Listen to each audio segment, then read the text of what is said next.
నిన్న జరిగిన అనకాపల్లి జిల్లా అచ్యుతాపురం ఫార్మసీస్లో జరిగింది. చాలా బాధ కలిగింది. చాలా ఇది రిపీటెడ్గా మొన్న ఒక 3 వీక్స్ బ్యాక్ కూడా ఒక జరిగింది. ఒకళ్ళు ఇద్దరు చనిపోయారు.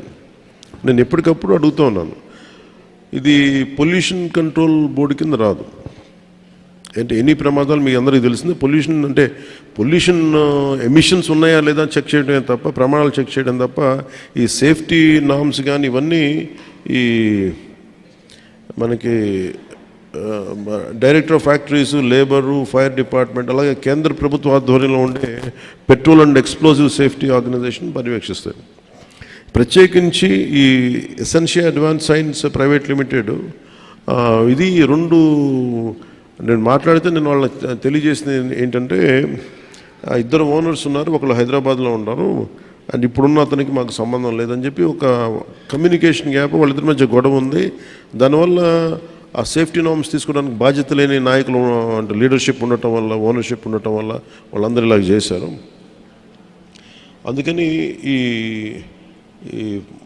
ఒక ఫ్లోర్ నుంచి ఇంకో ఫ్లోర్కి వెళ్ళే దాంట్లో అయితే ఇంకా నాకు తెలిసి వాళ్ళు అంటాం, సెకండ్ ఫ్లోర్ నుంచి గ్రౌండ్ ఫ్లోర్కి వచ్చే సాల్వెంట్ ఫస్ట్ ఫ్లోర్లో కొంచెం లీక్ అయ్యి ఆ కరెంటు బోర్డ్స్ ఉంటే వాటికి అయ్యి వేపర్లాగా ఏర్పడి పేలిపోయింది. దాదాపు ప్రమాదంలోనే ఒక 7-8 మంది చనిపోయారు. చాలా దారుణంగా ఉంది, గుర్తుపట్టలేని పరిస్థితులు అని చెప్పాను. నేను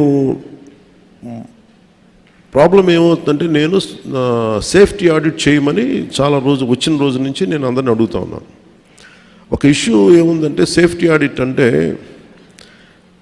ఈ యజమానులు భయపడిపోయే స్థాయికి వెళ్ళిపోయారు. వాళ్ళని కొంత ఎడ్యుకేట్ చేయాల్సిన అవసరం ఉంది. ఇప్పుడు ఎనీ టైం సేఫ్టీ ఆడిట్ అనగానే మా పరిశ్రమలు మూసేస్తారా, లేదంటే ఏం జరుగుతాయి, ఎలాంటి రిపోర్ట్స్ ఉంటాయంటే, there are lot of gaps in safety ఇష్యూస్లో చాలా గ్యాప్స్ ఉన్నాయి. సో అందుకని నేనేం చెప్పానంటే, ఇండిపెండెంట్గా పిలవండి. నేను ఆల్రెడీ ఒక రౌండ్ ఆఫ్ మీటింగ్స్ నేను పారిశ్రామికవేత్తలతో చేశాను, ఎస్పెషల్లీ వైజాగ్ ఏరియాలో.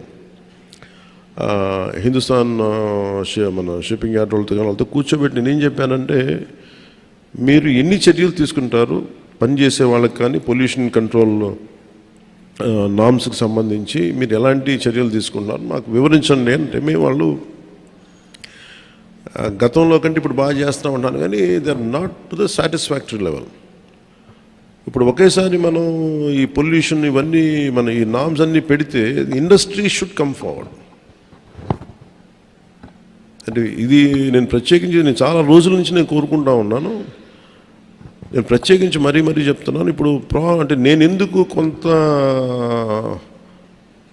ఒక అడుగు ముందుకేయడానికి నేను ఎందుకు సంకోచిస్తున్నానంటే, ఒకసారి అది ప్రభుత్వానికి ఇబ్బందిగా ఉండకూడదు. కాబట్టి నా ఉద్దేశం సేఫ్టీ ఆడిట్, జనాల ప్రాణాలు పోకూడదు, కార్మికుల ప్రాణాలు పోకూడదు అనుకునే పరిస్థితిలో ఉంటాను నేను ఇప్పుడు. అలాంటిది మళ్ళీ ఇలాంటి సేఫ్టీ ఆడిట్ చేస్తే ఉన్న పరిశ్రమలు వెళ్ళిపోతాయి అని చెప్పి ఒక వదంతి ఉంది.